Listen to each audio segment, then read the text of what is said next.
Sociology one of the simplest syllabus आहे आणि खूप त्याच्यामध्ये डेप्थ नाही आहे की सिलेबस किती ओळखीचा आहे तुमच्या.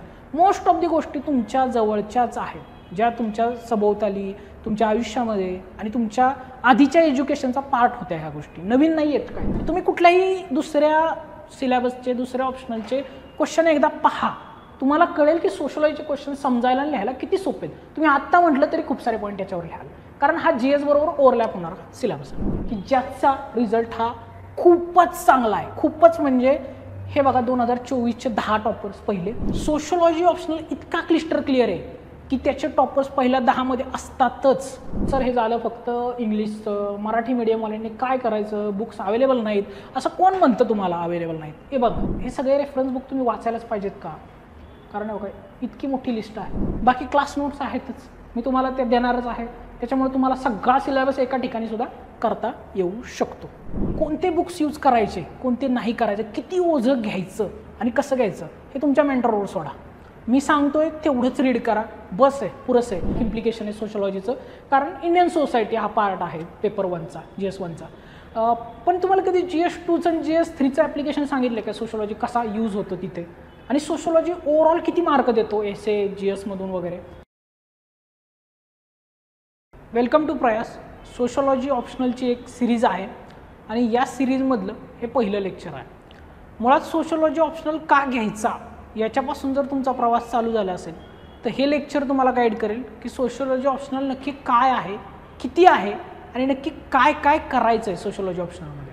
आता सोशोलॉजी ऑप्शनलचा व्याप किती मोठा आहे, किती छोटा आहे, बाकीच्या ऑप्शनलच्या कम्पेअरमध्ये सोशोलॉजी ऑप्शनल कसा इम्पॅक्ट करू शकतो, आणि जर तुम्ही 1% पण शुअर असाल की तुम्हाला सोशोलॉजी ऑप्शनल घ्यायचं आहे तर आजचं लेक्चर तुम्हाला 100% शुअर करेल की सोशोलॉजी ऑप्शनल काय आहे. ओके, तर सोशोलॉजी ऑप्शनलच्या या सिरीजमध्ये आपण बरेच लेक्चर घेणार आहोत. त्यातील जर तुम्ही ही सिरीज पाहिली तर आजचं लेक्चर आहे Y sociology as optional, sociology optional का घ्यायचं आहे म्हणून.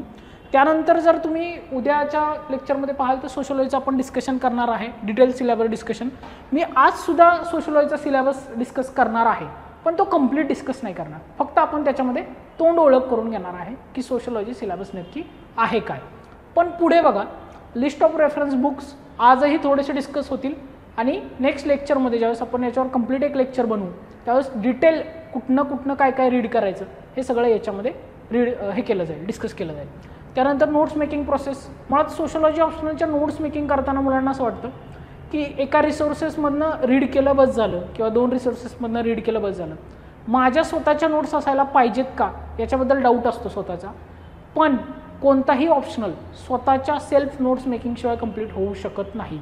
ती एक प्रोसेस आहे आणि ती कशी पूर्ण करायची हे सुद्धा आपण डिस्कस करणार आहे. त्यानंतर करंट आणि कंटेम्पररी अफेअर्स. मुळात सोशोलॉजी हा असा विषय आहे की डेली काही ना काहीतरी घडत असतं याच्याबद्दल. सोशोलॉजीमधले टॉपिक्स हे कम्प्लिटली आपल्या डेली लाईफशी रिलेटेड आहेत, त्याच्यामुळं करंट आणि कंटेम्पररी इश्यूज भरपूर होत असतात आणि UPSC याच्यावर दरवर्षी क्वेश्चन्स विचारते, चेंजेसवर विचारते, त्याचं करंट स्टेटसबद्दल विचारते.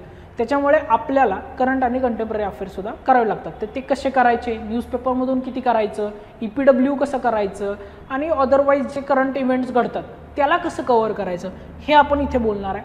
त्यानंतर what should be the schedule.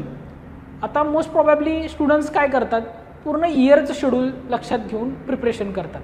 मग त्याच्यामध्ये ऑप्शनल एक एंटिटी म्हणून आपण कन्सिडर करतो हाफ टाईम किंवा 4 hours, GS 6 hours असं एक शेड्यूल असतं. बट सोशोलॉजीमध्ये सुद्धा कोणते सेक्शन्स कधी कव्हर करायचे, किती महिन्यामध्ये कव्हर झालं पाहिजे, म्हणजे एक तुम्ही जर 1 वर्षभर प्रिपरेशन करणार असाल तर त्याच्यामध्ये सोशोचं शेड्यूल एक सेपरेट असायला हवं. तर ते काय असलं पाहिजे, किती त्याला टाईम द्यायचा हे आपण याच्यामध्ये डिस्कस करणार आहे. त्यानंतर इम्पॉर्टन्स ऑफ द टेस्ट. आता आपण ज्या टेस्ट कंडक्ट करतो त्याच्यामध्ये जर आपण रायटिंगच केलं नाही, फक्त नोट्स मेकिंग केलं आणि फक्त रीडिंग केलं तर आपण सोशल लिहू शकतो का, तर अजिबात नाही लिहू शकत. कोणताही GSचा सब्जेक्ट किंवा ऑप्शनलचा सब्जेक्ट जोपर्यंत तुम्ही रायटिंग करत नाही आणि टेस्ट रायटिंग करत नाही तोपर्यंत तुम्ही एक्झाममध्ये मार्क घेऊ शकत नाही.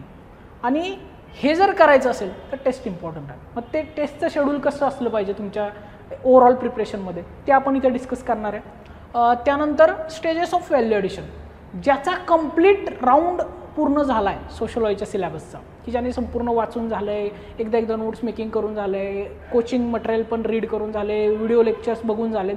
आता अशा व्यक्तीने काय करायला पाहिजे, तर त्याने व्हॅल्यू ॲडिशनच्या फेजमध्ये शिफ्ट व्हायला पाहिजे. किंवा एक मेन्स पण झाली यांच्यासाठी सुद्धा आहे, की ज्यांचा एक अटेम्प्ट झाला, एक मेन्स झाली, ते सुद्धा या व्हॅल्यू ॲडिशनच्या फेजला पाहू शकतात. तर त्याच्यामध्ये काय करणं अपेक्षित आहे हे पण आपण डिस्कस करणार आहे.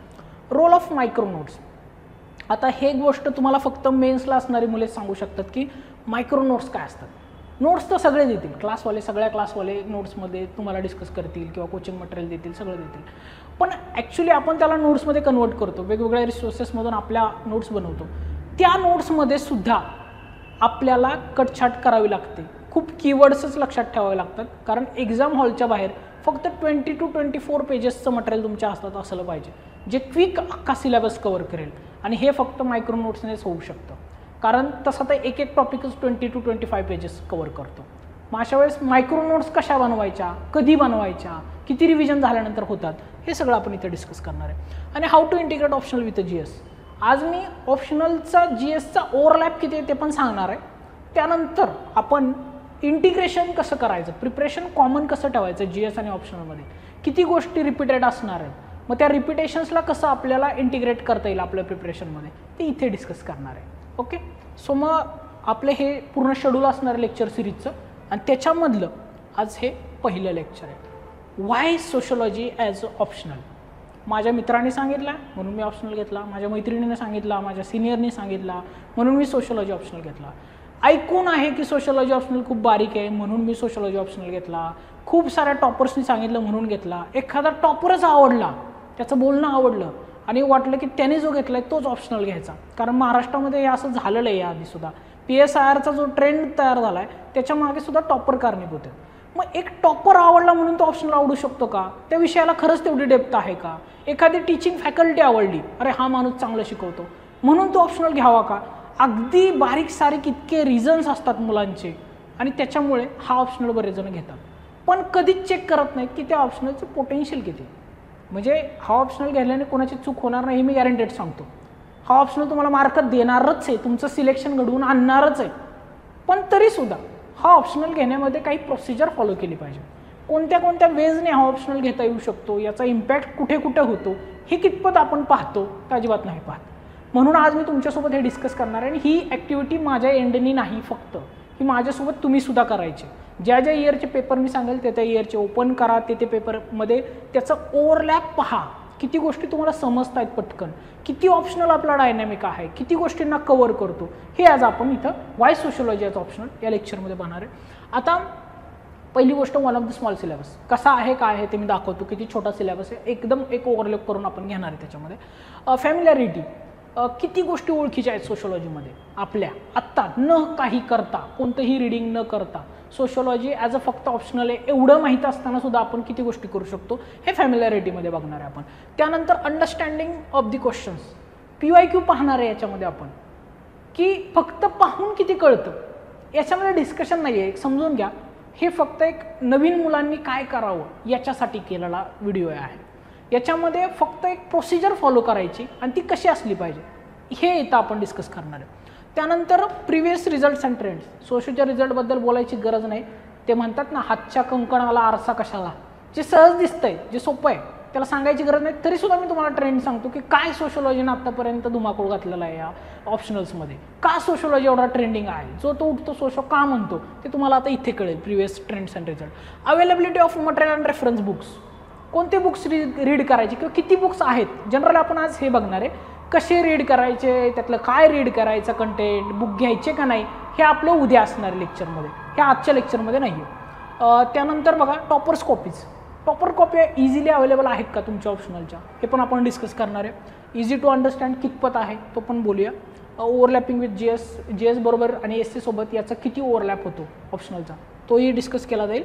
आणि बाकी मग ऑप्शनलचं सोशलॉजीचं सिलेक्शन प्रोसेसमधलं इम्पॉर्टन्स सांगणार आहे. इवन इंटरव्ह्यूमध्ये पण सोशलॉजीचा रोल काय आपण बोलूया त्याच्यामध्ये.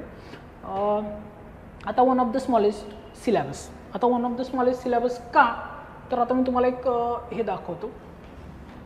ओके, हा आय थिंक हा मराठीमधून सिलेबस आहे, MPSCने दिलेला सिलेबस आहे. म्हणजे मराठी भाषांतरित आहे, कोणत्या कोचिंगने दिलेलं नाही, डायरेक्ट MPSCच्या आयोगाच्या स्वतःच्या वेबसाईटवरचं आहे. जसा इंग्लिशमध्ये आहे तसंच मराठीमध्ये. फक्त व्याप्ती बघा केवढा आहे सिलेबस बघा. आता हे एक पेज झालं, याच्यामध्ये 10 पॉईंट आहेत टोटल. 10 पॉईंटचा एक पेपर 1 आहे आणि हा पेपर 2 आहे. ओके, संपलं. एवढा सिलेबस आहे फक्त. झालं.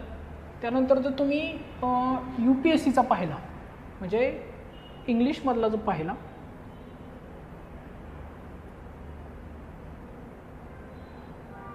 ओके, इथून चालू होतं fundamentals of sociology paper 1. Paper 1चे पॉईंट बघा, टोटल 10 पॉईंट्स आहेत पेपर 1मध्ये, अगदी सोपे सोपे.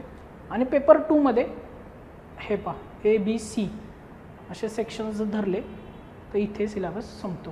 म्हणजे अराऊंड 3 ते 4 पेजेसचा सिलेबस आहे. इतका छोटा सिलेबस आहे. आणि छोटा सिलेबस असणं म्हणजे काय इम्पॉर्टंट असतं one of the smallest syllabus? कारण तो त्याचा किचकटपणा कमी करतो. जितकी मोठी व्याप्ती तितका वेळ जास्त जातो. तुम्ही जर 1-1.5 वर्षाचं प्लॅन करून जर बघताय UPSCकडं, तर हा सोशलॉजी ऑप्शनल तुम्हाला जास्त फायदा करून देईल. आता त्यातही एक समजून घ्या, खूप छोटा सिलेबस असणं म्हणजे सगळ्यात चांगली गोष्ट असते असं नाही. बऱ्याचदा असेही काही ऑप्शनल आहेत त्यांचे खूप छोटे छोटे सिलेबस आहेत, पण ते म्हणतात ना गोमुख व्याघ्र प्रकार असतो. म्हणजे दिसताना गायीसारखे भोळे बाबडे दिसतात, पण वाघासारखं त्यांची व्याप्ती असते किंवा किचकटपणा असतो. सोशलॉजी तसं नाही आहे, अतिशय क्लिस्टर क्लिअर आहे. त्याचं म्हणजे ते नारायण सुर्वे यांच्या शब्दात बोलायचं झालं, जसा मी शब्दात आहे, जसा मी जगत आहे तसा मी शब्दात आहे. जेवढा तुमच्या आयुष्याशी निगडीत आहे ना सोशलॉजी, तसा डायरेक्ट शब्दात आहे. आणि जसा शब्दात आहे ना तसा पेपरमध्ये. त्याच्यामध्ये फार बदल नाही आहे. उगाच काहीतरी वेगळं दिलं आहे सिलेबसमध्ये, विचारलं आहे वेगळं आणि तुम्हाला त्याची व्याप्ती वेगळी करून दिली आणि त्याच्यामुळे किचकटपणा झाला आहे, असं सोशलॉजीच्या बाबतीत होणार नाही. Sociology one of the simplest syllabus आहे आणि खूप त्याच्यामध्ये डेप्थ नाही आहे, पण आहे सुद्धा. म्हणजे दोन्ही ॲस्पेक्ट्स आहेत. खूप किचकट नाही तरीसुद्धा इम्पॉर्टंट आहे. आणि ते कसं ते आपण पुढे बघूया. त्यानंतर फॅमिलॅरिटी ऑफ द सिलेबस. आता सिलेबस कसा असावा? वाचला की समजला पाहिजे काय म्हणायचं आहे त्याला. तुमच्या आयुष्याशी निगडीत असला पाहिजे, तुमच्या डेली लाईफशी निगडीत असला पाहिजे. आता बघा हा आपला सिलेबस पेपर 1 पेपर 2 दोन्ही बघूया आपण की किती तुमच्या लाईफशी निगडीत आहे. आता इथपर्यंत सोशोलॉजिकल थिंकर्स हे जे पहिले 3 टॉपिक सोडले, 4 टॉपिक सोडले, तर जो सिलेबस आहे तो तुमच्या कामाचा आहे. इक्वॅलिटी, इनइक्वॅलिटी, हायरार्की, पॉवर्टी सगळं ऐकलं नाही. दारिद्र्य, असमानता. ओके, पुढे बघा इथे आपण जर गेलो मोबिलिटी, क्लोज आणि ओपन सोसायटी. काय असतं? US सारखी सोसायटी आहे जी ओपन सोसायटी आहे, जिथे मुक्त स्वरूपाचं वातावरण आहे, जाती व्यवस्थेचं बंधन नाही किंवा वर्ग संरचनेचं पण बंधन आहे पण इतकं नाही, त्याच्यामध्ये मुक्तता आहे. स्वतःचे स्थान आपण आपल्या प्रयत्नातून वाढवू शकतो, उंचवू शकतो. इंडियन सोसायटी ही क्लोज सोसायटी मानली जाते किंवा अफगाणिस्तानसारखी सोसायटी, जेंडरला अजिबात राईट्स नाही आहेत. सो हे असतं क्लोज आणि ओपन सोसायटी. लगेच समजणार आहे, फक्त शब्दांमध्ये असं लिहिलं आहे त्याच्यामुळे तुम्हाला कदाचित कळालं नसेल. त्यानंतर बघा organisation of work, slave society, गुलामगिरीचा समाज, सामंतशाहीचा समाज आणि इंडस्ट्रीयल कॅपिटलिस्ट सोसायटी म्हणजे आत्ताची सोसायटी. हे वर्गीकरण आहे. लेबर कसे, कामगारांचं आयुष्यमान कसं आहे. Formal informal organization of work म्हणजे काय असतं? जसं की आता तुम्ही एखादी सरकारी नोकरी करताय, तर सरकारी नोकरीमध्ये काय असतं? तुम्हाला एक निश्चित पगार असतो, निश्चित वेळेत सगळं संघटित स्वरूप असतं. त्याला आपण काय म्हणतो? Formal work. तुम्ही फॉर्मल सेक्टरमध्ये काम करता. इनफॉर्मल म्हणजे काय? तुम्ही एखाद्या दुकानामध्ये काम करणारे व्यक्ती बघा, एखाद्या प्लॅटफॉर्मवर काम करणारे व्यक्ती बघा, हे सगळे येतात इनफॉर्मल ऑर्गनायझेशन ऑफ वर्कमध्ये. सो मग हे लगेच समजणाऱ्या गोष्टी आहेत. खूप साऱ्या गोष्टी तुम्हाला लगेच समजतात. पॉलिटिक्स अँड सोसायटी, आता डेमोक्रेसी, सिटिझनशिप, नॅशनॅलिटी किंवा स्टेट, ह्या सगळ्या कन्सेप्ट इथं कवर होतात. प्रेशर ग्रुप्स काय आहेत, NGOज काय आहेत किंवा त्यांचा इम्पॅक्ट कसा आहे सोसायटीवर किंवा सोशल स्ट्रक्चर्सवर, हे सगळं इथं कवर होतं. रिलिजन अँड सोसायटी तुमच्या सगळ्यांच्या जवळचा आस्पेक्ट, पटकन कळणारा. धर्म काय आहे, धर्मामध्ये सिक्युलरिझम काय आहे, म्हणजे धर्मनिरपेक्षपणा काय आहे किंवा त्याच्यामध्ये वेगवेगळे मॉडेल्स कसे आहेत. रिलिजियस रिव्हायवलिझम काय, जो दहशतवाद आता घडतोय की वेगवेगळे ISIS सारख्या संस्था आहेत किंवा धार्मिक आधारावर युवकांना भडकावून त्यांच्याकडून जे काम करून घेतलं जातं दहशतवादाचं, ते काय आहे. रिलिजियस रिअलिझम, फंडामेंटलिझम, मूलतत्ववाद, की जे मूळ आहे त्याच्याकडे जाण्यासाठी रामराज्य किंवा वेगवेगळ्या धर्मात वेगवेगळ्या कन्सेप्ट्स आहेत की जुनं ते सोनं म्हणून धार्मिकतेवर आधारित संस्कृती उभी करायची. असं प्रत्येक कुठे ना कुठे धर्माच्या याच्यामध्ये असतंच. त्यानंतर सिस्टीम ऑफ किनशिप, नातेदारी व्यवस्था, तुमचे नातेसंबंध, मग ते कुटुंब व्यवस्था आहे, विवाह व्यवस्था आहे, वंशावळ पद्धती आहे, किंवा हे बघा वंशावळ and descent, lineage and descent आहे, पॅट्रियार्की आहे. भारतामध्ये पॅट्रियार्की हे सगळ्यांना माहीत असणारी गोष्ट आहे, कारण ती युनिव्हर्सल आहे. कारण थोड्याफार ट्राईब सोडल्या तर सगळीकडंच पितृसत्ताक परंपरा अस्तित्वात आहे आणि पॅट्रियार्कीचा इम्पॅक्ट हा सगळ्या सोसायटीवर आहे. तर मग ती एक पद्धत जवळपास सगळ्यांना माहीत असणारा टॉपिक आहे. सोशल चेंज, आता याच्यामध्ये पण बघा सायन्स अँड टेक्नॉलॉजी, एज्युकेशन, ह्या गोष्टी आपण ऐकून असतो, किंवा डेव्हलपमेंट अँड डिपेंडन्सी, विकास कसा होतो आणि विकासासाठी आपलं अवलंबित्व कोणावर असतं. जसं की विकसित देशांवर काही प्रमाणात आपण अवलंबित असतो, किंवा रिसोर्सेससाठी वेगवेगळ्या देशांवर आपण अवलंबून असतो. तर ते याच्यामध्ये डिस्कस केलेलं आहे. जर पेपर 2 तुम्ही पाहिला, पेपर 2 मध्ये पण मी हा पहिला जो एचा पार्ट आहे आणि ए पार्टमध्येच सुरुवातीचे काही पॉईंट्स आहेत ज्याच्यामध्ये थिंकर्स आहेत, ते जर सोडलं तर सगळं तुम्हाला कळू शकतं. For example Protestant movement during the colonial period, म्हणजे जो ब्रिटिश राजवटीचा काळ होता त्याच्या काळामध्ये ज्या प्रोटेस्टंट मुवमेंट झाल्या होत्या त्याचा सामाजिक इम्पॅक्ट काय होता, किंवा सोशल रिफॉर्म्स. आता महाराष्ट्राला सोशल रिफॉर्म्स हे नवीन नाही आहेत, किंवा इंडियन सिटिझन्सला सोशल रिफॉर्म्स किती जवळचे आहेत. तर तुम्ही जातीव्यवस्था निर्मूलन पहा, सती प्रथाबंदी पहा, मग ते राजाराम मोहन रॉय यांनी तिकडे केलेलं असेल, डॉवरीच्या अगेन्स्ट असेल, किंवा या सगळ्याच आस्पेक्टच्या अगेन्स्ट, या सोशल रिफॉर्म्सला किंवा कास्ट सिस्टीमच्या रिफॉर्म्सला आंबेडकरांनी पुढे पुश केलेलं असेल, शाहू फुल्यांची परंपरा असेल, ह्या सगळ्या गोष्टी सोशल रिफॉर्मचा पार्ट आहे आणि हे आत्तासुद्धा घडते. आपण कितीतरी गोष्टी अजूनही करतोय सोशल रिफॉर्म्समध्ये. रुरल अँड ॲग्रेरियन सोसायटियल स्ट्रक्चर्स, आता ग्रामीण समाजामध्ये कशी वर्ग संरचना आहे, कसा ग्रामीण समाजामध्ये सुद्धा मिडल फार्मर्स आहेत, मिडल इन्कमवाले, लोअर इन्कमवाले आहेत, किंवा 5 एकरपेक्षा कमी असणारे, 5 एकरपेक्षा जास्त असणारे फार्मर्स आहेत, लँडलॉर्ड्स आहेत त्याच्यामध्ये पण, ज्याला आपण भूस्वामी म्हणतो मोठे. तर आता हे सगळं आस्पेक्ट इथे कव्हर होतात रुरल अँड ॲग्रेरियन सोशल स्ट्रक्चरवर. आपण सिलेबसचं डिटेल पाहणार आहे, मी फक्त आता ओव्हरलुक करून सांगतो की तुम्ही पहिल्यांदा सिलेबसमध्ये काय पाहायला पाहिजे, ना की फक्त सोशोलॉजीमध्ये. तुम्ही दुसऱ्या कोणत्या ऑप्शनलचा सिलेबस बघणार असाल तर हे आस्पेक्ट बघा, की नुसतं स्क्रोल केल्यानंतर किती गोष्टी तुम्हाला समजता आहेत, किती वाचल्या वाचल्या अंदाज येतोय. कास्ट सिस्टीम वाचल्या वाचल्या कळते ना. जाती व्यवस्था कोणाला माहीत नाही भारतामध्ये, सगळ्यांना माहिती आहे जाती व्यवस्था काय आहे, कास्ट सिस्टीमचा इम्पॅक्ट काय, अनटचॅबिलिटी, अस्पृश्यता, काही समाजातील घटकांना मुख्य प्रवाहापासून वंचित ठेवलं जातं, डेप्रिवेशन केलं जातं त्यांचं, हे सगळ्यांना माहिती आहे कास्ट सिस्टीममध्ये. ट्रायबल कम्युनिटीज, ट्रायबल कम्युनिटीच्या काही प्रॉब्लेम्स आहेत, ट्रायबल कम्युनिटीच्या डेफिनेशनमध्ये प्रॉब्लेम आहे. एक जण म्हणतो याला ट्राईब म्हणायचं, त्याला ट्राईब म्हणायचं, नक्की ट्राईब कसं म्हणायचं, फक्त जंगलात राहणारे ट्राईब म्हणायचं का, मग असे कितीतरी ट्राईब्स आहेत ज्या भटकंती करत असतात, मग त्यांचं काय. मग हा डेफिनेशनचा प्रॉब्लेम कसा सोशोलॉजीमध्ये कसा सॉल्व्ह केला गेला आहे, किंवा सोशोलॉजी त्याच्याबद्दल काय ॲस्पेक्ट देते, कॉन्स्टिट्यूशनमध्ये काय प्रोव्हिजन्स आहेत, हे सगळं आपण इथं डिस्कस करत असतो. सोशल क्लासेस, मी तुम्हाला मगाशी पण म्हटलं वर्ग संरचना ही भारताचा एक प्रमुख आधार आहे आणि त्याच्यामध्ये बघा कृषी वर्ग संरचना, औद्योगिक वर्ग संरचना किंवा मध्यम वर्ग, या सगळ्यांवर डायनॅमिक क्वेश्चन्स आत्तापर्यंत आलेले आहेत की कसा बदल घडतोय, काय अपेक्षित आहे या हिशोबाने. मगाशी आपण किनशिप इन इंडियाबद्दल बोललो की जी नातेदारी व्यवस्था आहे त्याच्याबद्दल, धर्माबद्दल पण बोललो आपण.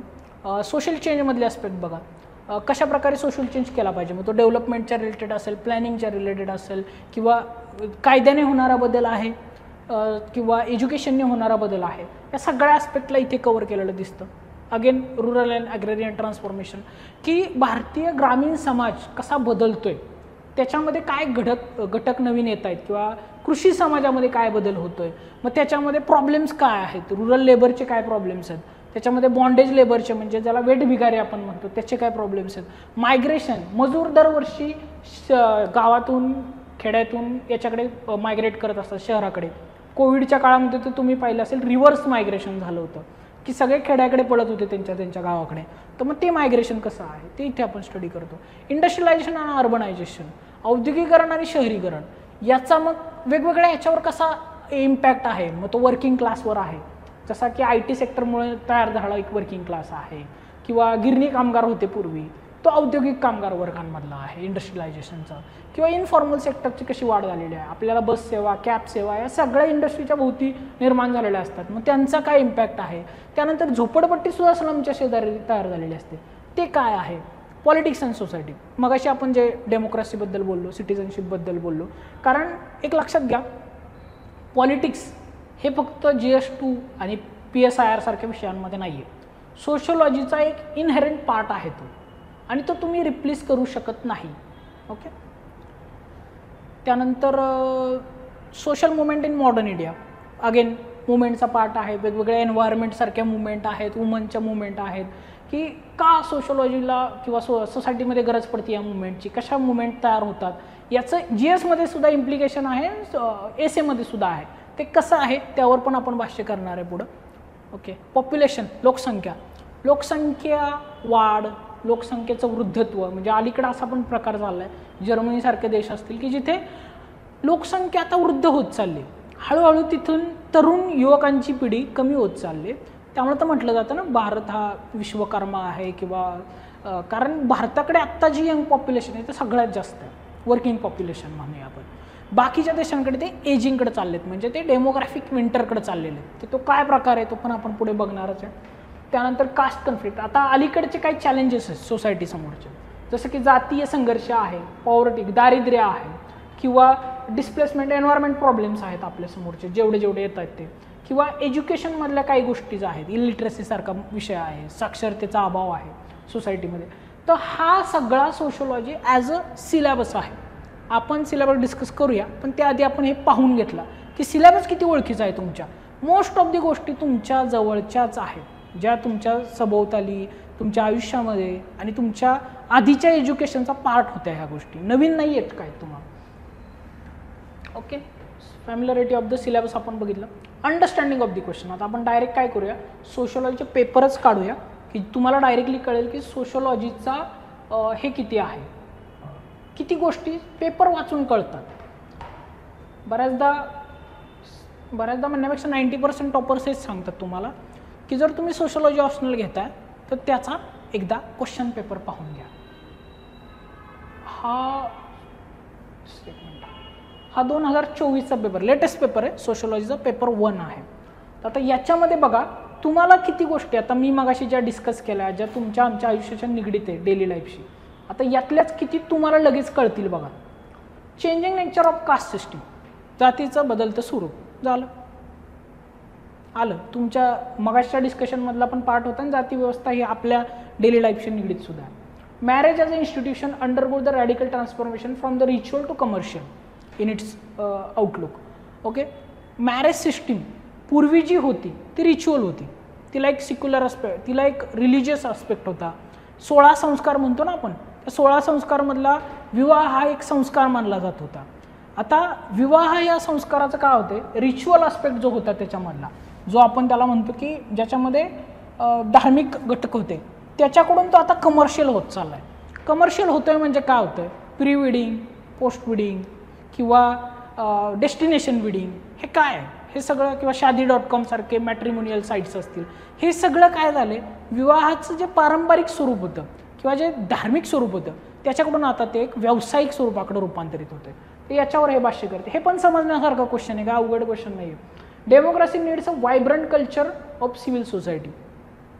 लोकशाहीला एक कल्चर म्हणजे काय म्हणतो, सिव्हिल सोसायटीचं एक कल्चर जे आहे त्याच्यामध्ये डेमोक्रेसी, किंवा आपण मगाशी पण सिलेबसमध्ये बघितलं की लोकशाही असा घटक आहे जो फक्त आपण GS2चा जरी धरला किंवा पॉलिटिकल सायन्सचा जरी धरला तरी त्याचे सोशल इम्प्लिकेशन्स आहेत, कारण तो एका नागरी समाजाचा, नागरिकत्वाचा भाग आहे. आणि त्या आस्पेक्टने येणारे क्वेश्चनसुद्धा आपल्याला इझिली समजतात. त्यानंतर बघा, basic and irreducible functions of the family. Family अशी गोष्ट आहे की जिचे कार्य दुसरी कुठलीही गोष्ट करू शकत नाही.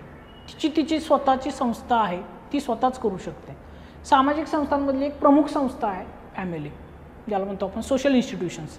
आता ही काय आहे वगैरे ते आपण पुढे लेक्चर्समध्ये बऱ्याचदा डिस्कस करणारच आहे, पण हे बेसिक आणि इरिड्युसिबल फंक्शन्स हे पण लगेच समजतात की फॅमिली काय करते, संगोपन करते बालकांचं किंवा वृद्धांचं संगोपन करते, त्याच्यानंतर प्रजोत्पादनाचं काम करते, म्हणजे रिप्रोडक्शनचं काम करते, नवीन अपत्यांना जन्म घालते, सोसायटीला एक स्टेबिलिटी देते, संस्कार देते आणि ओव्हरऑल त्या सोसायटीमधल्या सगळ्या फॅक्टरच्या नीड्स पूर्ण करते. म्हणून ती फॅमिली इम्पॉर्टंट असते. प्रायमरी सोशलायझेशन, आपली पहिली ओळख कोणावर होते, आपल्या आईवडिलांवर होते, आजी आजोबांवर होते. तर ते सोशलायझेशनचं काम फॅमिली करते, संस्कार फॅमिली देते आपल्याला. त्यानंतर हा दुसरा आणि आय थिंक तिसरा क्वेश्चन आहे. हा थोडासा तुम्हाला लवकर समजणार नाही, कारण हे थिंकर्स ओरिएंटेड आहे आणि काही कन्सेप्ट आहेत सोशलच्या, फार किचकट नाही आहे. परंतु आत्ता नको, तुम्ही नंतरसुद्धा ज्यावेळेस एकदा सिलेबस ओव्हरलुक कराल किंवा सिलेबसमधून एकदा तुमचं अंडरस्टँडिंग होईल, त्यानंतर तुम्हाला हे क्वेश्चन इझिली समजत जातील. What is a social mobility? मी मगाशी पण बोललो होतो, सामाजिक गतिशीलता. एक बंदिस्त समाज असतो आणि एक मुक्त समाज असतो, जसं की ओपन आणि क्लोज सोसायटी. आता भारतासारखी सोसायटी ही थोडीशी क्लोज सोसायटी, कारण कास्ट सिस्टीम, पॅट्रियार्की याचा इम्पॅक्ट आहे त्याच्यामुळे खूप संधी मिळत नाही आपल्याला. जे सोशल मोबिलिटीसाठी म्हणजे सामाजिक गतिशीलतेसाठी एका स्थानावरून दुसऱ्या स्थानापर्यंत जाण्यासाठी, म्हणजे आता मी दारिद्र्यात आहे समजा आणि मला खूप श्रीमंत व्हायचं आहे, त्याच्यासाठी जी गतिशीलता लागते त्याला आपण सोशल मोबिलिटी म्हणतो. तर ती सोशल मोबिलिटी काय असते वगैरे हे सुद्धा आपण पुढे बघणारच आहे. वाचून समजणारे क्वेश्चन्स कुठले आहेत ते मी तुम्हाला दाखवते. याच्यातील बाकीचे क्वेश्चनही तुम्हाला इझिली समजतील, पण हे हाय प्रोबॅबिलिटी आहे की तुम्हाला सगळ्यांना या क्वेश्चनचा अंदाज येईल. त्यानंतर हे बघा, concept of gig economy, labour market, workers, social security या रिलेटेड हा क्वेश्चन होता. आता गिग अर्थव्यवस्था म्हणजे काय? जे प्लॅटफॉर्म वर्कर्स आहेत किंवा ज्याला आपण फ्रीलॅन्सर्स वगैरे म्हणतो, स्विगीसारख्या वेबसाईट्स आहेत किंवा ओला उबरसारख्या वेबसाईट आहे, हे सगळं गिग इकॉनॉमी याच्यामध्ये इन्क्लुडेड असते. त्याच्यानंतर बघा, impact of the technological advancement and automation on the nature of work and employment. आता मध्यंतरी असं झालं होतं बघा की ChatGPT ज्यावेळेस पहिल्यांदा यूज करण्यात आलं, खूप जण म्हणले खूप जणांचे रोजगार जातील, खूप जणांचं काम कमी होईल. इवन ॲपलसारख्या कंपन्यांनी सुद्धा खूप जणांना कामावरून काढलं. तर आता ह्या केसमध्ये हा जो फॅक्टर आहे टेक्नॉलॉजिकल ॲडव्हान्समेंट किंवा ऑटोमेशन ऑफ द नेचर, याचा वर्क अँड एम्प्लॉयमेंटवर खूप सारा परिणाम आहे. तर तो परिणाम कसा होतो ते पण आपण पाहणारच आहे. पण हे क्वेश्चन समजण्यासाठी किती इझी आहे हे मी तुम्हाला दाखवतो. येस, याचा सेक्शन बी. प्रत्येक पेपरमध्ये 2 सेक्शन्स असतात, ए आणि बी. दोन्ही सेक्शनमध्ये एकूण 8 क्वेश्चन असतात, पण तुम्हाला 5 क्वेश्चन करायचे असतात. सेक्शन ए मधला 1 क्वेश्चन हा कंपल्सरी असतो, फर्स्ट क्वेश्चन, आणि सेक्शन बी मधला 5th क्वेश्चन हा कंपल्सरी असतो, आणि बाकीच्या क्वेश्चनमध्ये तुम्हाला चॉईस असते. आता ते कसं करायचं ते पण मी सांगेलच पुढच्या लेक्चर्समध्ये. पण आता ह्या सेक्शन बी मध्ये तुम्ही पहा किती इझिली समजण्यासारख्या गोष्टी आहेत. Suicide as a social fact, आत्महत्या हा न समजण्यासारखा विषय नाही आहे, इझिली समजण्यासारखा विषय. फक्त आता इथं एक थिंकर येतो डायरेक्ट हँड, त्याने त्याचे एक टाईप्स पाडले आत्महत्येचे वेगवेगळे. आता ते काय आहेत, कसे आहेत ते आपण नंतर बघणार आहे. Feudal and the capitalist society. मगाशी मी तुम्हाला सांगताना एक गोष्ट सांगितली की सामंतशाहीचा समाज आणि कॅपिटलिस्ट म्हणजे औद्योगिक समाज, आता किंवा भांडवलशाहीचा समाज. आता हे 2 डिफरन्शिएशन काय आहे, याच्यामध्ये काय गोष्टी येतात, हे ॲटलिस्ट शब्द तर तुम्हाला ओळखीचे आहेत, तुम्हाला ह्या कन्सेप्ट ओळखीच्या आहेत. याची डेप्थ, याच्यामधलं डिफरन्शिएशन आपण पुढे लेक्चर्समध्ये पाहणार आहे. पुढे बघा, पॉवर डिफरंट फ्रॉम ऑथॉरिटी. एक असते सत्ता, एक असते अधिसत्ता. आता जर तुम्ही IAS झाले, तुम्हाला मिळणार आहे ऑथॉरिटी, ज्याला काय म्हणतो आपण अधिसत्ता. लोकांनी तुमची सत्ता ॲक्सेप्ट करायला पाहिजे त्यांच्याकडे. आणि एक असते पॉवर, जिथे समोरचा ॲक्सेप्ट करो न करो त्या माणसाकडे त्याची सत्ता असते. आता याचं उत्तम उदाहरण काय, तुमच्या घरात तुमच्या वडिलांकडे समजा सगळी सत्ता असेल निर्णय घेण्याची, तर ती झाली पॉवर. किंवा पूर्वी जे राजे होते बऱ्याच जणांचे, बऱ्याच राज्यातले, तर ते काय होते, ते पॉवर करायचे. त्यांच्याकडे आधी सत्ता नव्हती, ती पॉवर होती. ओके, तर पॉवर अँड ऑथॉरिटी झालं. त्यानंतर roles of science and technology in social change, online education. आता science and technology day by day change होती, त्याचबरोबर ती काय करते, ती सोसायटीमधल्या बऱ्याच आस्पेक्टला चेंज करते. आणि ते आस्पेक्ट कोणते, तर मग ऑनलाईन एज्युकेशन एक इन्स्टिट्यूट झाली ज्याला चेंज करते, फॅमिलीला इम्पॅक्ट करते. मग या प्रत्येक आस्पेक्ट्सला आपण याच्यामध्ये समजून घेण्याचा प्रयत्न करत असतो सोशलॉजीमध्ये. हे सुद्धा लगेच कळणारा क्वेश्चन होता, काय अवघड नव्हता क्वेश्चन. क्वेश्चन नंबर 6 बघा, role of social media contemporary social मुवमेंटमध्ये. मध्यंतरी काय झालं होतं, दिल्लीला ज्यावेळेस शेतकऱ्यांचं आंदोलन झालं होतं त्यावेळेस पहिल्यांदा ही गोष्ट खूप प्रकर्षाने जाणवली की भारतामध्ये सोशल मुवमेंटमध्ये सोशल मीडियाचा रोल किती मोठा. कारण सोशल मीडियामधून टाईम सांगणं किंवा आंदोलनाचं स्वरूप ठरवणं, आंदोलन किती वेळ कशा स्वरूपाचं करायचं हे ठरवणं, ह्या सगळ्या गोष्टी केल्या जातात. आणि ते टूलकिट प्रकरण पण तुम्ही ऐकलं असेल त्यावेळेस. ती ग्रेटा थनबर्ग म्हणून एक US ची मुलगी आहे, जिनं एन्व्हायरमेंट ॲक्टिव्हिस्ट आहे, तिनं खूप सारे याच्याबद्दलचं काम केलं होतं. तर तिने प्रायमरी लेवलला सोशल मीडियामधून ते टूलकिट रिलीज केलं होतं. तर हे एक म्हणू शकतो आपण की सामाजिक चळवळीमध्ये सोशल मीडियाचा रोल काय आहे. त्यानंतर येतं मल्टीकल्चरल सोसायटी आणि डायव्हर्सिटी. म्हणजे आता बघा, भारताला आपण विविधतेत एकता असणारा देश म्हणतो. मग त्याच्यामध्ये इथनिक कम्युनिटी येतात. इथनिक म्हणजे कम्युनिटी काय, तर नृजातीयता किंवा वंश सांस्कृतिक घटक. म्हणजे जसं की नॉर्थ ईस्टचे लोक आहेत, त्यांचा वंश वेगळा आहे किंवा ते वांशिकदृष्ट्या वेगळ्या स्वरूपाच्या दिसतात, मंगोलाईड दिसतात, किंवा आपण इकडं साऊथला आल्यावर साऊथची लोक वेगळी दिसतात. ते हे वंश सांस्कृतिक घटक आहेत, वेगवेगळे वंश आहेत. त्यानंतर जर लिंग्विस्टिक घटक, वेगवेगळ्या भाषा आहेत, आणि शेवटचं रिलिजियस घटक. तर या सगळ्या घटकांना एकत्र करणारा भारत एक देश आहे, म्हणून ती डायव्हर्सिटी आहे. त्यानंतर मॉडर्नायझेशन आणि सेक्युलरायझेशन. आता मॉडर्नायझेशन होतं आहे, मॉडर्नायझेशनसोबत सिक्युलरायझेशन पण गरजेचं आहे. कारण धर्मनिरपेक्ष तुम्ही राहाल, प्रत्येक रिलिजनला इक्वल रिस्पेक्ट जर तुम्ही देताय, तर तुम्ही याच्यामध्ये सिक्युलरायझेशनमध्ये काम करताय, आणि त्याचा इम्पॅक्ट आणि मॉडर्नायझेशनचा इम्पॅक्ट ओव्हरऑल सोशल डेव्हलपमेंटवर होत असतो. तर या रिलेटेड हा क्वेश्चन होता. आता दुसरा एक क्वेश्चन बघा, कल्ट आणि सेक्ट्स. तुम्हाला दिसेल का? ओके, कल्ट आणि सेक्ट कंटेम्पररी सोसायटीमध्ये. आता कल्ट काय असतात? संप्रदाय. मग तुम्हाला हिंदीमध्ये पण समजेल, संप्रदाय आणि पंथ. आता संप्रदाय आणि पंथ, तुम्ही साधा मोबाईल ओपन करा आणि यूट्यूबला किंवा इंस्टाग्रामला पहा, खूप साऱ्या साधूंची खूप सारे प्रवचनं, खूप साऱ्या गोष्टी त्याच्यावरून अवेलेबल असतात. ते सगळे काय आहेत? ते कोणत्या ना कोणत्या कल्टचा पार्ट आहेत. कल्ट म्हणजे एका मुख्य धर्माच्या अंडर असणारे उपप्रकार आहेत ते. आता ते कशा स्वरूपाचे असतात ते आपण पुढे डिस्कस करणार आहे, पण हे तुमच्या आमच्या आयुष्याशी निगडीत आहे. वेगवेगळ्या पंथांना आपण जवळून ओळखतो. त्यानंतर सामाजिक पदानुक्रम, सोशल हायरार्की आणि पॉवर डायमेन्शन. सोशल हायरार्की काय असतं? एक स्तर असतो. एखादा उच्च भूवर्गातला व्यक्ती असेल, त्याचा एक स्तर आहे, एक मध्यम वर्गातला व्यक्ती आणि एक कनिष्ठ वर्गातला व्यक्ती. तर हे तिन्ही वर्गातल्या व्यक्ती डिफरंट स्थानावर आहेत, म्हणून त्या हायरार्कीमध्ये रूपांतरित होतात. आता हायरार्कीचा रोल काय? हायरार्कीज पॉवरवर इम्पॅक्ट करते. ज्याची हायरार्की जास्त वरती आहे त्याची पॉवर तितकीच जास्त आहे, आणि ज्याची लोअर आहे त्याची पॉवर तितकीच कमी आहे. एक मिनिट.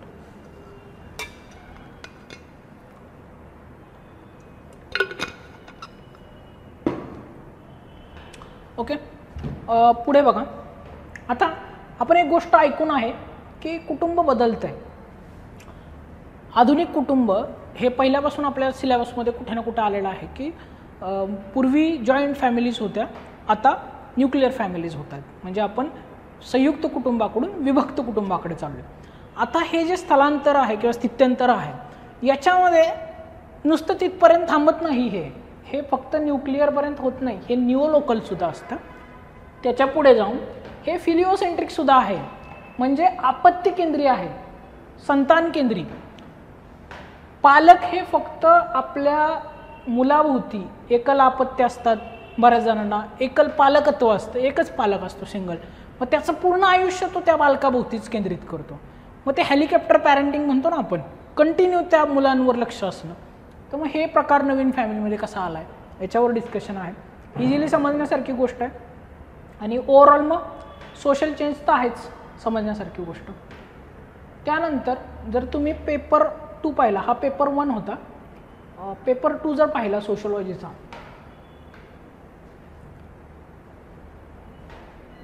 पेपर 2 मध्ये पण बघा खूप सारे फॅक्टर तुम्हाला इझिली समजतात. मी थोडंसं फास्ट घेतो कारण आपण मल्टिपल टॉपिक्स बोललेलो आहे याच्यामध्ये. फॉर एक्झाम्पल कास्ट सिस्टीम, पुन्हा आला कास्ट सिस्टीम. इथे कास्ट सिस्टीमबद्दलचा क्वेश्चन आहे. कास्ट सिस्टीमबद्दल आपल्याला माहिती आहे.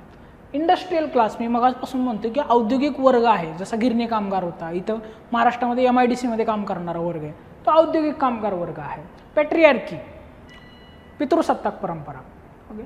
फॅमिली बॉन्डिंग, कुटुंब कसं बदलतंय, कुटुंबाची संरचना कशी बदलते. बॉन्डेड लेबर, वेट बिगारी, म्हणजे जे एका विशिष्ट मालकालाच अटॅच असणारे लेबर असतात. आता कमी होत आली ही प्रथा, पण स्टील काही भागामध्ये ती कंटिन्यू आहे, त्याच्याबद्दल आहे.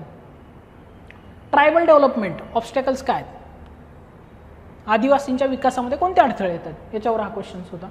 त्यानंतर बघा ॲग्रेरियन क्लास स्ट्रक्चर, जो कृषी वर्ग आहे त्याचं वर्ग संरचना कशी आहे, याच्याबद्दलचा हा क्वेश्चन होता. मॅरेज इम्पॉर्टंट आहे सोसायटीमध्ये, पण त्याचं चेंजिंगसुद्धा होतं आहे, त्याच्याबद्दलचा क्वेश्चन आहे. म्हणजे हे सगळे क्वेश्चन्स खूप रिपीटेड आहेत, खूप थीम्स रिपीटेड आहेत, आणि खूप वेळा इन्फॉर्मेशन पेपर 1ची सुद्धा पेपर 2ला वापरता आली पाहिजे, तरच ते असतं. सोशोलॉजीमध्ये एक गोष्ट लक्षात घ्या, जे स्टॅटिकमध्ये वाचता त्याचं कंटेम्पररी आणि करंट ॲनालिसिस करता आलं पाहिजे आणि ॲप्लिकेशन करता आलं पाहिजे, तरच तुम्ही सोशोलॉजिकल स्टुडंट असाल. आणि मी एक तुम्हाला गॅरंटी देऊन सांगतो, तुम्ही जर सोशोलॉजीचं लेक्चर करायला बसले, तुम्ही थोड्या दिवसांनी सोशोलॉजीच्या प्रेमात पडाल, असा विषय आहे तो. आणि इतका व्यापक आहे, इतक्या गोष्टींमध्ये त्याचं ॲप्लिकेशन आहे की तुम्हाला ॲप्लिकेशन करणं पण अवघड जाईल. त्याच्यानंतर constitutional provisions for the woman, हा सुद्धा आपल्या माहिती असणारा घटक आहे. एज्युकेशन, मगाशीच बोललो होतो एज्युकेशनबद्दल. रिलिजियस कम्युनिटीबद्दल बोललो होतं, डायव्हर्सिटी, कल्चरल डायव्हर्सिटीबद्दल आपलं बोलणं झालं होतं. डिसेंट्रलायझेशन ऑफ पॉवरबद्दल बोलणं झालं होतं. अनटचॅबिलिटी, मी तुम्हाला मगाशी सांगितलं अस्पृश्यतेचं फॉर्म्स काय आहेत डिफरंट ते. म्हणजे एक लक्षात घ्या की हे खूप सारे घटक आहेत. Recent trends in the urban settlements, जे नवीन शहरी समाज आहे, मग ती दाटीवाटीची वस्ती असेल किंवा कामगारांची वस्ती असतील, स्लम्स असतील, ह्या सगळ्यामध्ये कसा, किंवा पुण्यासारख्या ठिकाणी नांदेड सिटी असेल किंवा लवासा सिटीसारख्या नवीन सिटींचं स्थापना असेल, हे सगळं काय आहे, हे सगळं रिसेंट ट्रेंड्स आहेत. ओके. लेबर मायग्रेशन, मगाशी आपलं झालं बोलणं, कोविडच्या काळामध्ये त्या लोकांनी कसं मायग्रेशन केलं होतं इथून महाराष्ट्रातून, रिव्हर्स मायग्रेशन. इंडस्ट्रियलायझेशन आणि अर्बनायझेशन डायरेक्ट टॉपिक आहे सोशोलॉजीमध्ये तिकडे. म्हणजे असं नाही आहे की सोशोलॉजी सिलेबसमध्ये वेगळं बोलतो आणि पेपरमध्ये वेगळं बोलतो. जे तुम्ही सिलेबसमध्ये वाचलं ना तसाच आहे सोशोलॉजी, सोशोलॉजी वेगळा नाही आहे. पॉलिटिकल इलाइट्स, आता राजकीय नेत्यांचं एक स्वरूप बघा. राजकीय नेते असे पण आहेत भारतामध्ये की ज्यांच्या स्वतःचे पक्षसुद्धा आहेत आणि तेच कुटुंब ते पक्ष चालवतात. मग त्याला आपण पॉलिटिकल इलाइट्सकडे घेऊन जातो, कारण एक ठराविक वर्गाचीच सत्ता त्याच्यावर राहते, ठराविक लोकांचीच सत्ता सत्तेवर राहते आणि मग तिथे पॉलिटिकल इलाइट्स तयार होतात. ओके. त्यानंतर फार्मर मुवमेंट्स, मग अशी एक बोललो मी दिल्ली मुवमेंटबद्दल, महाराष्ट्रातही बऱ्याच मुवमेंट होत असतं. वुमनच्या रिप्रोडक्टिव्ह हेल्थचे प्रॉब्लेम्स बघा, की एक तर अवेअरनेस नाही आहे खूप सारा, आणि महिलांना पॅट्रियार्कीमुळे होणाऱ्या समस्यासुद्धा आहेत. सो मग रिप्रोडक्टिव्ह हेल्थमध्ये काय काय करता येऊ शकतं, काय प्रॉब्लेम्स आहेत वगैरे, या रिलेटेड खूप सारे क्वेश्चन दरवर्षी येत असतात. त्यातलाच हा एक क्वेश्चन होता. सस्टेनेबल डेव्हलपमेंट, तुम्ही ही गोष्ट वाचली नाही असं होऊच शकत नाही. प्रत्येक 10वीपर्यंत 12वीपर्यंत तुमच्या कुठलाही मीडियम, कुठलाही बोर्ड असू द्या, त्याच्यामध्ये एन्व्हायरमेंटमध्ये, जॉग्राफीमध्ये हे टॉपिक्स होता, सस्टेनेबल डेव्हलपमेंट, सायन्समध्ये वगैरे. डेव्हलपमेंट प्लॅनिंग इन इंडिया, इंडियामध्ये डेव्हलपमेंटचं प्लॅनिंग कसं स्वरूपाचं आहे त्याच्याबद्दलचा क्वेश्चन आहे. एन्व्हायरमेंट मुवमेंटबद्दलचा क्वेश्चन आहे, किंवा व्हायलन्स अगेन्स्ट मुवमेंटचा क्वेश्चन आहे. तर या सगळ्या क्वेश्चन्सला जर तुम्ही पाहिलं, अगदी 8व्या नंबरच्या क्वेश्चनमध्ये काय, रिफॉर्म मुवमेंट आहे, इथे दलित मुवमेंट आहे, इनइक्वॅलिटी आहे ॲग्रेरियन सोसायटीमधली, आणि प्रेशर ग्रुप्स आहेत. हे सगळ्या गोष्टी तुमच्या निगडीत आहेत. असं नाही आहे की यातली कुठली गोष्ट तुम्हाला माहीत नाही. सो क्वेश्चन अंडरस्टँडिंगमध्ये जर म्हणाल तर सोशोलॉजीचं अंडरस्टँडिंग, तुम्ही कुठल्याही दुसऱ्या सिलेबसचे, दुसऱ्या ऑप्शनलचे क्वेश्चन एकदा पहा, तुम्हाला कळेल की सोशोलॉजीचे क्वेश्चन समजायला आणि लिहायला किती सोपे आहेत. तुम्ही आत्ता म्हटलं तरी खूप सारे पॉईंट याच्यावर लिहाल, कारण हा GS बरोबर ओव्हरलॅप होणार सिलेबस आहे. आता previous result and trends, optional कसा निवडायचा, तर त्याचे टॉपर्स किती आहेत आणि कशा स्वरूपाचे आहेत त्याच्यावर अवलंबून आहे की ऑप्शनल का आणि कसा निवडायचा. आता तुम्ही जो ऑप्शनल निवडताय त्याच्यामध्ये जर टॉपरच नसेल तर ऑप्शनल काय कामाचा. जर आपण म्हटलं की सोशोलॉजीमध्ये प्रॉपर ऑप्शनल, पॉप्युलर ऑप्शनल कोणते आहेत, तर तुम्ही म्हणाल इकॉनॉमिक्स आहे, जॉग्राफी आहे, PSIR आहे, अँथ्रोपॉलॉजी आहे, अजून कोण म्हणेल फिलॉसॉफी आहे, मॅथमॅटिक्स आहे, लॉ आहे, असे खूप सारे ऑप्शनल, ॲग्रिकल्चर ऑप्शनलॉजी आहे, ऑप्शनल आहेत. म्हणजे असे जर 7-8 ऑप्शनल असतील तर आपण काय म्हणतो की याच्यामध्ये माझा ऑप्शन कुठला असला पाहिजे, तर तो जास्तीत जास्त रिझल्ट देणार असला पाहिजे. जर मी यातले फक्त 5 ऑप्शनल जरी कन्सिडर केले तरी या 5 ऑप्शनलचे प्रत्येक पहिल्या 10 मध्ये एक तर टॉपर असायला पाहिजे, पण नाही, असं होत नाही. का होत नाही? कारण प्रत्येक हाताची 5ही बोटं सारखी नसतात. सोशोलॉजी हा असाच एक बोट आहे की ज्याचा रिझल्ट हा खूपच चांगला आहे. खूपच म्हणजे हे बघा 2024चे 10 टॉपर्स पहिल्या 10 मध्ये 3 टॉपर आहे सोशोलॉजीचे, जे मी हायलाईट केले. 4 नंबर, 5 नंबर आणि 7 नंबर रँक. त्यानंतर बघा 2023चा रिझल्ट आहे. याच्यामध्ये पण बघा 2 नंबर, 8 नंबर, 10 नंबर प्रत्येक वर्षी. इवन तुम्ही खाली पण जाऊ शकता, मी अजून बरेच इयरचं घेतलेलं आहे त्याच्यामध्ये, तुम्ही सुद्धा हे सर्च करू शकता. तर मी सगळ्या गोष्टींना डिस्कस नाही करत. मला हे सांगायचं आहे की सोशोलॉजी ऑप्शनल इतका क्लिस्टर क्लिअर आहे की त्याचे टॉपर्स पहिल्या 10 मध्ये असतातच. जर टोटल 1000-1200 कॅन्डिडेट सिलेक्ट होत असतील तर त्याच्यामध्ये 300 किंवा 200-250 कॅन्डिडेट हे एकट्या सोशोलॉजीचे असतात. सोशोलॉजी एवढा पोटेन्शियल असणारा सब्जेक्ट आहे. त्याच्यानंतर लिस्ट ऑफ रेफरन्स बुक. सोशोलॉजीमध्ये खूप रेफरन्स ग्रुप अवेलेबल आहेत, रेफरन्स बुक अवेलेबल आहेत आणि इझिली अवेलेबल आहेत. असं नाही की तुम्हाला त्याच्यासाठी कुठे सर्च करायची गरज आहे. आता जर तुम्ही याच्यामध्ये बघाल, हार्लंबस एक मोठं बुक आहे, खूप फेमस आहे सोशोलॉजीमध्ये, पण हे सिलेक्टिव्हली रीड करायचं आहे. मी जस्ट फक्त बुक्स दाखवतो आज. तुम्हाला याच्यामध्ये काय रीड करायचं आहे, कसं रीड करायचं आहे हे आपण नंतरच्या लेक्चरमध्ये घेणार आहे. Indian sociology thoughts by B K. नांगलाय, जॉर्ज रिडझर यांचं सोशोलॉजिकल थेरी आहे.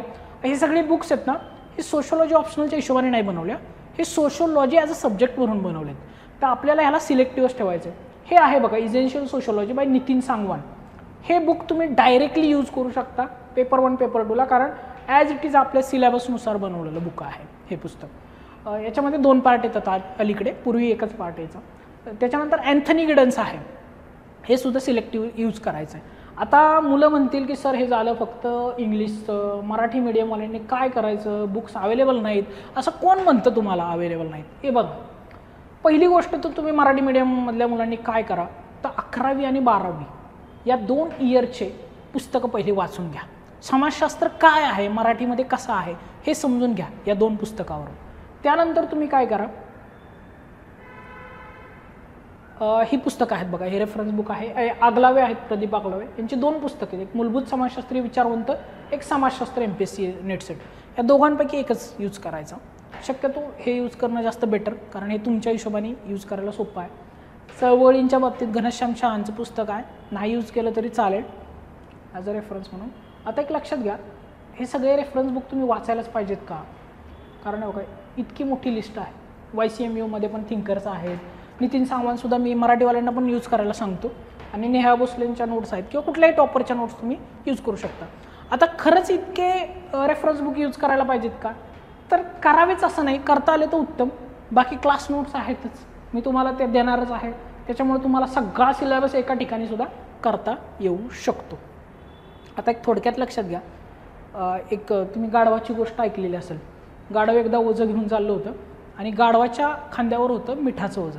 एका छोट्याशा नाल्यातून जाताना त्याचा पाय चुकून घसरला आणि त्याचं ते मिठाचं ओझं खाली पडलं त्या पाण्यामध्ये आणि बरंचसं मीठ विरघळलं गेलं. त्याच्यावेळेस उठलं गाढव, त्याचं ओझं हलकं झालं आणि त्याला असं वाटलं की ही चांगली ट्रिक आहे की मी आहे ना पाण्यात बसतो आणि सगळं त्याच्यामधनं कमी करतो. नेक्स्ट टाईम त्याच्या अंगावर होतं कापसाचं ओझं. तो कापूस घेऊन त्या ह्याच्यातून चालला आणि तो पाण्यात बसला, उभा राहिला, तर ते ओझं वाढलं, इतकं वाढलं की त्याला ते चालतासुद्धा नाही आलं. सो हे लक्षात घ्या की कोणते बुक्स यूज करायचे, कोणते नाही करायचे, किती ओझं घ्यायचं आणि कसं घ्यायचं हे तुमच्या मेंटरवर सोडा. मी सांगतोय तेवढंच रीड करा, बस आहे, पुरस आहे. कारण सोशोलॉजी हे फक्त रीडिंग नाही, रायटिंगसुद्धा आहे. रायटिंग काय करायचं, कसं करायचं ते आपण बोलणारच आहे. पुढे जर तुम्ही गेला, अवेलेबिलिटी ऑफ टॉपर्स कॉपीज, खूप कॉपीज अवेलेबल आहेत. नुसतं टाका फक्त सोशोलॉजी ऑप्शनल टॉपर्स 2024, 2023, 22 इतक्या कॉपीज भेटतील तुम्हाला, डायरेक्टली नको वाटेल इतका सोशोलॉजीमध्ये टॉपर्स आहेत. त्यामुळे असाच ऑप्शनल असावं की ज्याचे टॉपर्स अवेलेबल आहेत. आणि ज्यांना मराठीसाठी डाऊट आहे की सर मराठीमध्ये कुठे कॉपीज, मराठीमध्ये आम्हाला बघायलाच भेटत नाही, हे बघा माझ्याकडे जवळपास 400-450 क्वेश्चन्स असतील जे पूर्ण सोशोलॉजीच्या प्रत्येक टॉपिक्सवर आहे. बघत बसाल तेवढं कमी आहे, वाचायला कंटाळा येईल इतकं हे मोठं आहे. म्हणजे असं काही नाही की लिखाण नाही आहे, लिखाण तुमच्यापर्यंत पोचत नाहीत. कारण सगळ्याच कोचिंगवाल्यांनी सोशोलॉजी त्यांचं मीडियम किंवा त्या दिलेल्या आहेत मेन्स असं होत नाही. ज्याला दिलं आहे त्याला माहिती आहे काय ॲप्लिकेशन करता येतं आणि काय लिहिता येतं. सो असं आहे सोशोलॉजी अवेलेबिलिटी ऑफ टॉपर्स कॉपीच्या बाबतीत. Overlapping with GS and SA. जर तुम्ही सोशोलॉजी ऑप्शनल बघाल तुम्हाला फक्त सांगितलं जातं की GS 1मध्ये डायरेक्ट इम्प्लिकेशन आहे सोशोलॉजीचं, कारण इंडियन सोसायटी हा पार्ट आहे पेपर 1चा GS 1चा. पण तुम्हाला कधी GS 2चं आणि GS 3चं ॲप्लिकेशन सांगितलं का सोशोलॉजी कसा यूज होतो तिथे, आणि सोशोलॉजी ओव्हरऑल किती मार्क देतो SA GS मधून वगैरे. तर सोशोलॉजी अराऊंड 330 मार्कांचं कॅपॅसिटी ठेवतो. आता ती कशी ठेवतो, ओव्हरलॅपिंग कशा स्वरूपाचं आहे. तर आता जर तुम्ही SA मध्ये म्हणाल मला, आता मी काय केलं आहे, हा 2024चा SAचा पेपर आहे. या प्रत्येक SAला सोशोलॉजिकल कॉन्टेक्स्टमध्ये ब्रेक करता येऊ शकतो, सोशोलॉजीमध्ये लिहिता येऊ शकतो, सोशोलॉजीचा कंटेंट होता येऊ शकतो. पण ठीक आहे, तुम्हाला तुमच्या माहितीसाठी समजण्यासारखा आपण विषय घेऊया. आता हा सेक्शन B आहे. सेक्शन B मधला मी हा एक essay घेतो 5वा. Social media is a triggering fear of missing out amongst the youth, precipitating depression and loneliness. आता बघा काय करतंय, सोशल मीडियामुळं आपल्या मनामध्ये एक फोमो तयार होतो की अरे मी ही गोष्ट मिस तर नाही ना करत आहे, ही माझ्याकडून राहत तर नाही ना, सुटत तर नाही ना. तर ती एक भीती आहे ना युवकांमध्ये, डिप्रेशन आणि लोनलीनेस तयार करते. अरे माझ्याकडून नको राहिला स्टेटस, मी का स्टेटस टाकलं नाही आज, किंवा मी काय इंस्टाला पोस्ट करत नाही, मला काय करता येत नाही, हे लोनलीनेस तयार करते, डिप्रेशन तयार करते, होप्स वाढवते, अपेक्षा वाढवते तुमच्या. तर आता ते कसं सोशलमध्ये लिहिता येईल बघा. डायरेक्ट आहे सोशल मीडिया म्हणजे काय, सोशल कनेक्टनेस. पहिलंच आहे ना, नावातच आहे ना, सोशल येतो, समाजशास्त्र आलंच पाहिजे त्याच्यामध्ये, कारण सोशल कनेक्शनसाठी. आणि सोशल कनेक्शन कसं आहे, व्हर्च्युअल सोशल कनेक्शन. त्याच्यामध्ये बघा फोमो काय, फोमो म्हणजे काय, फिअर ऑफ मिसिंग आउट, सगळ्यांपासून लांब जाण्याची भीती असते. कशातून, सोशल डिप्रिवेशन, वंचितता, सगळ्या सामाजिक घटकापासून आपण मागास आहे असं कुठेतरी वाटायला लागतं, त्यावेळेस डिप्रिवेशन येतं. ओके. डिप्रेशन आणि लोनलीनेस म्हणजे काय, सुसायडल थॉट्स येतात, डेवियन्स येतात. मग अशी मी आपण एक सिलेबस डिस्कस करताना एक पॉईंट बघितला होता बघा, सुसाईड बघितलं. हे सोशोलॉजिकल इम्प्लिकेशन आहे. याच्या पुढे जाऊ द्या, हे तर फक्त नॉर्मल झालं. Role of social institutions. आता प्रत्येक युवकाला परिणाम करणारे या इन्स्टिट्यूशन्स आहेत समाजामधल्या. फॅमिली एक इन्स्टिट्यूशन आहे की जे एक कुटुंब संस्था आहे, ती काय करत असते, सोशलायझेशन करत असते. मग अशीच मी बोललो, जर तिचं सोशलायझेशन चुकलं, पॅरेंटिंगचा रोल चुकला, तर सोशल मीडियामध्ये इम्पॅक्ट होणार. सोशल मीडिया इम्पॅक्ट तर लोनलीनेस वगैरे वगैरेचे फॅक्टर. कास्ट सिस्टीम, कुठेही सोशल मीडियावर जावा कास्ट दिसून येते तुम्हाला लगेच. कोणीतरी लिहिल त्यांच्या बायोमध्ये विशिष्ट जातीचे स्लोगन्स लिहिल, विशिष्ट जातीचे मजकूर लिहिल. रिलिजन, आजकाल व्हॉट्सअपच्या स्टेटसवरनं कळतं की दिवस कुठला चालू आहे, कोणता सण आहे, त्याचं रिलिजन. क्लास स्टेटस, तुमचं स्टेटस काय, तुमच्या स्टेटसवरून तुमचा क्लास डिसाईड होतो की तुम्ही कोणत्या क्लासचे, तुम्ही कोणत्या लेवलचे.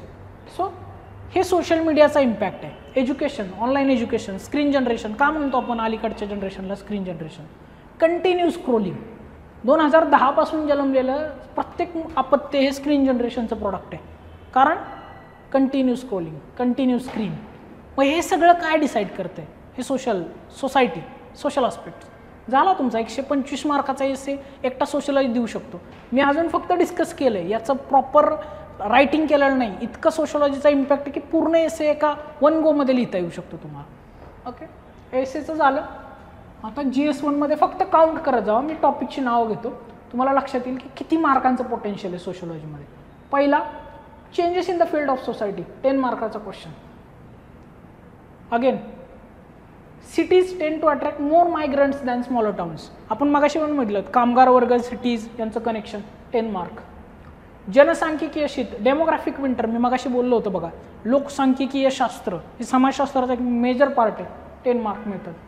Gender equality, gender equity, woman empowerment, हे कशाचा पार्ट आहे, सोशोलॉजिकल पार्ट आहे. झाले 10 मार्क परत तिथं आले. इंटरकास्ट मॅरेजेस, कास्ट आली परत सोशोलॉजी, 10 मार्क. पुढे गेला, सोशल इकॉनॉमिकल इश्यूज, NGOज, गव्हर्नमेंट, डेमोक्रेसी, काय 10 मार्क्स आले परत मार्क. 60 मार्काचा पेपर इथपर्यंतच झाला पेपर 1चा. पेपर म्हणजे GS 1 मधला पहिल्या 10 क्वेश्चनमध्ये तुमचे 60 मार्क मिळतात तुम्हाला. आता जर नंतर तुम्ही बघाल, आता बघा रिलिजियस डिस्पॅरिटी, रिलिजन कशाचा पार्ट आहे, मगाशी आपण सिलेबस पाहिला आहे, सोशॉलॉजीचा पार्ट आहे. त्याच्यानंतर policies, equity and social justice, unprivilege group, जो सोसायटीमधला सगळ्यात वंचित घटक आहे, मग तो दारिद्र्य असणारा, वुमन्स आहेत किंवा ट्रायबल्स आहेत, काय आहेत हे सगळे, हे सोशोलॉजिकल आस्पेक्ट्स आहेत. किंवा इथे आला बघा ग्लोबलायझेशन, मायग्रेशन, हे सगळे सोशोलॉजीमध्ये आपण टर्म्स शिकलेले आहेत. किंवा high correlation between the cultural diversity, आपण मगाशीच बोललो सोशोलॉजी हे भारत काय विविधतेत एकता असणारा देश आहे, म्हणजेच काय डायव्हर्सिटीला घेऊन चाललो आहे. हे झालं GS1. टोटल किती झाले 120 मार्क, आधीचे 60 मार्क आणि हे 15 15 15 15 4 म्हणजे 60, 120 मार्क GS1ने दिलेत तुम्हाला. आता GS2 तुम्हाला किती मार्क देतो बघा.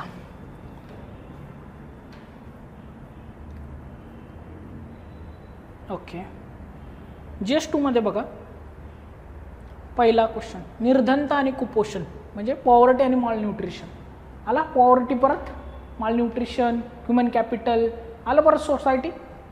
त्यानंतर बघा democratic governance, civil servant, public participation, काय आहे सगळे सोसायटीज तर आहे ना, कारण सोशोलॉजीमध्ये सुद्धा डेमोक्रेसी आहे, कारण आपण एका डेमोक्रेसीचा पार्ट आहे. झाले इथे 20 मार्क धरले आपण. हा क्वेश्चन बघा, India as a secular state, धर्मनिरपेक्ष राज्य, मगाशी पण आपण तिकडे पण पाहिलं होतं सोसायटीमध्ये. हा 19 नंबरचा क्वेश्चन, टेररिझम, मी तुम्हाला मगाशी एक टर्म दाखवली होती, रिलिजियस फंडामेंटलिझम. मग रिलिजियस फंडामेंटलिझम काय, टेररिझमला पुढाकार देणारी गोष्ट आहे. झालं 50 मार्क तुम्हाला इथे मिळाले GS2 मध्ये, याच एका सोशोलॉजीमध्ये. त्यानंतर जर तुम्ही GS3 पाहिला तर बघा पहिला लँड रिफॉर्म्स, जी आपण सोशोलॉजीच्या पेपर 2 मध्ये एक ॲग्रेरियन कम्युनिटीवाला पार्ट मी तुम्हाला दाखवतो. जस्ट एक मिनिट.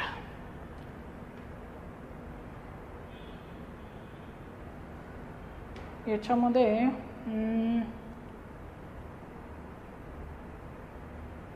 हां, कृषक समाज संरचना, भूधारणा पद्धतीची उत्क्रांती, जमीन सुधारणा, लँड रिफॉर्म्स हा जो पार्ट आहे तोच इथे GS3 मध्ये विचारला गेला आहे. Okay, implications of the land reforms, जमीन सुधारणा. किंवा पुढे आता बघा हे 10 मार्क झाले.